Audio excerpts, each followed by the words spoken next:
Back here on First Things First, and we're going viral. LeBron posted this image of his all-star team on Instagram. In case you were wondering, it's in alphabetical order. But one player might have given part of the order away. Take a listen. Well, finally somebody picked me number one. That feels pretty good. It's going to be fun competing against Steph, Clay, and Draymond. I'm sure it's going to be a lot of trash talk throughout the weekend, so I'm looking forward to it. It's going to be fun. Well, Kevin Durant famously passed up on draft night by the Blazers. So the Blazers responded by tweeting out, "How bad? The internet, it's a crazy place." Oh, KD, the old Greg Oden year. Greg Oden who went to? The Ohio State. Oh, why don't you say that with such vigor and enthusiasm? I mean, because I was thinking about where he was from, actually. And besides being from Indianapolis, you know, we typically, you know, we don't like to take credit from them. They don't do it. Okay, all right. It took a little bit away. He was like dancing around. He's helping out with the university. He's coaching at Ohio State now. Oh, good for him. It was unfortunate for him, the injuries. Seeing Kevin Durant in that picture as Seattle Sonics I was at Durant's last game as a Sonic. I may or may not have finagled some media pass I didn't quite deserve to have because I was in Seattle for a few days. Ended up getting down to see him courtside cheering on the fans when they were chanting "Save our Sonics." If you remember, he was very apprehensive about going to Oklahoma City.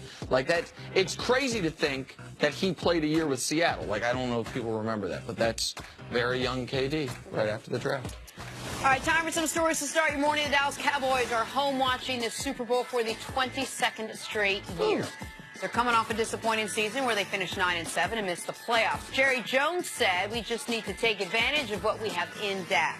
CC, should the Cowboys change the offense to help Dak Prescott? What? Every offense has to change. If you look at New England, they're playing the Super Bowl. There was one big change that they wanted to make this year, and that was throwing the ball down the field. They've made other changes in the last several years as far as the running backs and their ability to be able to catch the football. So every good team is trying to change. They're trying to evolve. What I've heard in Jerry is they're trying to add more volumes to the offense, but also you need to add more talent to the wide receiving core. You're set as far as your running backs. Chase and Witten, I love him to death. He's a great guy. Had a tremendous career. I got to put him out the pasture. Now, he can't be my starter. He can't be my primary tight end. I can't have a role for him on the team because I believe he's a great leader in the locker room. I need more speed on the outside to be able to have a deep threat down the field. And also, let's stop just trying to play power football. Let's run some RPOs with Dak, reading it to Zeke, throwing some quick slants, and let's run sideways. Let's get someone who can run a reverse or a speed sweep. A lot like Kamara does for New Orleans Saints. So a little bit of trickeration into their base offense would help. That's got to be, all things being equal, their number one pick, right? A dynamic weapon for the offense. I mean, if there's wide receiver. I don't know because wide receivers typically don't transfer into having a huge impact. So they need a wide receiver. So more free agents is what you're saying. If you can get one for the right price, yes. There you go. Okay, all right. The guy that I think everyone's going to see out there, Jarvis Landry, I know he had a bunch of catches this year for not nearly as many yards as you'd think. All right, Drew Brees is a free agent, but don't expect him to test the market. According to a report, Brees said emphatically, "I'm not going anywhere." CC, would it be a smart move for the Saints to sign the 39-year-old to a big deal? Absolutely. I mean, any team Drew Brees is on, that team's going to be better. He's done a great job. Forget about on the field. We know what the sheer numbers are, but what he's done in that community, him and his wife, the number of charity things that they're involved in New Orleans, and we will never be able to forget. Drew Brees brought New Orleans and football to a level that we've never seen. Bringing them their only Super Bowl victory, Drew Brees will be a legend in New Orleans from now till eternity. And this is an underrated, important part about the Saints being really good this year. Yes. The Saints can't franchise him, essentially, because he's been franchised so many times. If Drew Brees wanted to leave New Orleans, he really could. He'd be the rare elite quarterback that's a true free agent. Yes. But because they were so good this year, it's not even a question. He's going to come back to New Orleans next year. Probably a 3-year deal is what I'd imagine take him up to his age 41. I need Drew to keep playing. I need Tom Brady to keep playing because I need them to crush Nick Wright's theory that no one can play at the age of 40. Here we go. All right, to the NBA, the Thunder won their 6th in a row last night, beating the Wizards 121-112. The aforementioned Russell Westbrook dominated, scoring 46 with 6 rebounds, 6 assists. The guy's wide open. You don't have to do a no-look pass when the guy's wide open. Just look a little bit. Nick, what do you think of this Thunder team? Are they over the growing pains? They're over the growing pains, I believe. Chris Mannix was out here 20 minutes ago and said he thought that they could take the Warriors to 6 or 7 in a series. I mean, if you can take a team to 7, you can beat that team. I'm not ready to say that yet. I think they are very good in almost all areas right now. I don't think they're great at anything. I don't think they have a great defense. I don't think they have a great offense. I think they're a very good team. So I don't think they're primed to compete with the best teams in the West, but I do think they are over there growing. Yeah, Jenna, it's what we want to see. We're already in the second half of the NBA. The All-Star break is not the halfway point in the NBA. We are at it right now going forward. So this is where you want your team to be playing. Second half of the season, thing that people aren't talking about, Jenna, Steven Adams, unsung little hero, plays a great role with them. Now, we talk about the big three, but really now in the NBA with Golden State, you need a big four. And if there was another four, Steven Adams, he needs some recognition for the way he's playing basketball there in OKC. The Pirate in OKC. Not such a little guy. The Warriors beat the T-Wolves 126-113 last night. Pretty impressive.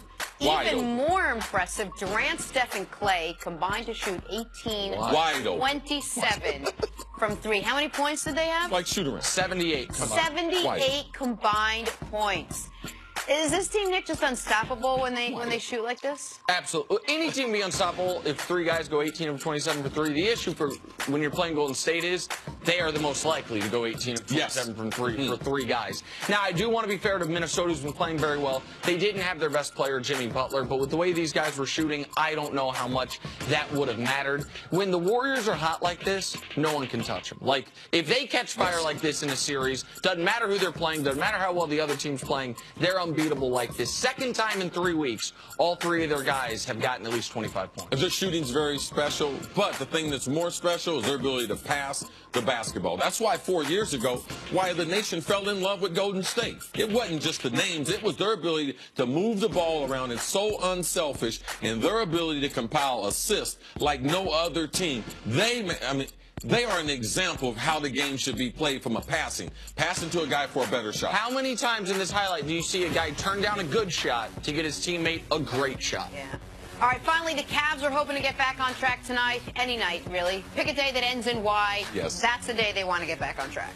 Cavs hosting the Pacers. Ty Lue promised to make changes to this lineup, and he did just that. Tristan Thompson will start. Jake Crowder will come off the bench, and Kevin Love goes back to power forward. So, Nick, these changes now that Ty Lue made, that Ty Lue promised to make, will they fix anything? I think they will fix some things. I'm glad you said will they fix anything as opposed to fix everything. They definitely won't fix everything, but they could fix a few things. One, I think Kevin Love will be better offensively, not having to bang bodies with fives defensively. Yes. Two, if we're ever going to get the Tristan Thompson back that we had seen the last 3 years, it's back in the starting lineup. He's healthy again now. It was an underrated story that a guy who was the NBA's Iron Man late in the last year, he had started like 360 straight games. He got hurt, streak snaps, and loses his starting spot. And it seemed to steal his mojo. He's averaging 5 rebounds a game this year. That can't happen when rebounding is your biggest trait. So it should help him. It should also help their defense. It won't help the fact they've had the least productive backcourt in the NBA this year, but it is a step in the right direction. Just from a simple standpoint, the way teams have attacked the Cavaliers when they're on defense is they have decided whoever Kevin Love is guarding, they're going to pick and roll with him and Isaiah Thomas. So whoever's Isaiah's guarding, whoever Kevin Love, because they're the worst defenders in the lineup, all right? So they put their worst defenders in a pick and roll, and now with Tristan guarding the 5, when they get in a pick and roll, they have their best individual defender with their worst defender. Right. So instead of having their 2 worst defenders in the pick and roll situation, now they have Tristan, who is great in the pick and roll. It should help out IT. Offensive-wise, it helps out LeBron, and it also helps out Kevin Love because their matchups are a little bit better now. And maybe this is a shock to Jay Crowder's system, because it hasn't been talked about as much, but Jay Crowder's been really bad. Like, he was a good part of that trade because he's on such a team-friendly deal, just $7 million a year the next 2 years after this one. Supposed to be a good 3-and-D guy. He's having the worst year since his rookie season. Yeah, don't forget the other guy with the J, too. Well, I don't think this will help JR. Like, JR's not getting a switch here. Well, I'm saying JR hadn't played. Oh, well. he's been struggling. Crowder's been Crowder's been bad. JR's been bad. Top to bottom, they've all been struggling for the most part. But is this the kind of thing where you make one tweak here and there, bring a guy in, take a guy out, and maybe everyone starts getting on the same page? It's a step. The next step I mentioned Jay Crowder going to the bench. J.R. Smith will go to the bench as well if they end up pulling off that George Hill trade. So there's more things to come. All right, back to the NFL. Depending on how you look at it, the Super Bowl is either right around the corner or an endless wait. Just ask Eagles head coach Doug Peterson, who's getting asked constantly about tackling the beast that is the New England Patriots. I mean, can you blame the barrage of questions he gets? Bill Belichick and Tom Brady have won 5 Super Bowls together. Doug Peterson and Nick Foles, not nearly as many, also none. Doug Peterson was asked if he has to make sure his team isn't in awe of the Patriots' mystique. If I make this all about them, we're in trouble. Honestly, we're in trouble. And it's everything's going to be written about it. Everything has been written about it, talked about it, discussed, debated, and it's about us. And I'll keep saying that. It's what we do and how well we execute, and I can't worry about that. First of all, CeCe, explain what the Patriots' mystique is. I think any team that wins has a certain amount of mystique because they're champions. Everyone's not a champion. Everyone doesn't have championship pedigree. Everyone doesn't have championship experience. Everyone doesn't have the greatest coach that the game has seen. Everyone doesn't have Tom Brady. So it's not as if it's a David and Goliath, like it's a myth. No, this is real. So most mystique, it's a myth. But what New England does week in, week out, year in, year out, it's real. But if I was Doug Peterson, what I would do is, it's not about the mystique. Because when you go for the coin toss at the Super Bowl, well, thank God I'm going to be on the field, courtesy of the NFL. There you go. But they don't roll those 5 trophies out there with them. It's about X's and O's. It's about a scheme. Like right now, Doug Peterson's going to show about 25 to 50 plays where New England, they're just normal. They're just a football team. All right, so that's really interesting because that's the opposite of what we typically hear coaches do, right? Coaches usually try to show you where your opponent's at its best. You're saying he's going to do the opposite. Because of the mystique and because New England, you want to make them look normal. Like Philadelphia wants to be in the same position that the last big games that New England was in. They want to be in the same position that Jacksonville was in. That's where they want to be. They hope at halftime in the third quarter they're in the same position as Atlanta because they believe they have better personnel. They believe they have a better roster. So in doing that, you're not going against the mystique. Last year, Atlanta, they weren't going against the mystique. They were going against a defense that made adjustments, started blitzing, and took Atlanta out of their game plan. Atlanta didn't run the ball. That's not mystique. So it's still about the X's and O's, and I believe that Doug Peterson, he'll rely on Andy Reid and some of the things that Andy Reid has done to be successful against Bill Belichick. We should let people know about the Andy Reid thing if people don't know. Doug Peterson was with Andy Reid when Andy Reid was in Philly. Then he was the Chiefs offensive coordinator last year or 2 years ago when Andy Reid was obviously with the Chiefs, and now he's gone to Philly, and the Chiefs this year under Andy Reid beat the Patriots. Yes, and the last time Philly was in the Super Bowl, Andy Reid was their coach, and they did have success moving the football against a Bill Belichick coach defense. All right, we'll take a break. Coming up, some unexpected details have emerged surrounding Kyrie's exit from Cleveland. That's next on First Things First. Man, if I don't get a cup of coffee, guys, I'm having a laryngitis.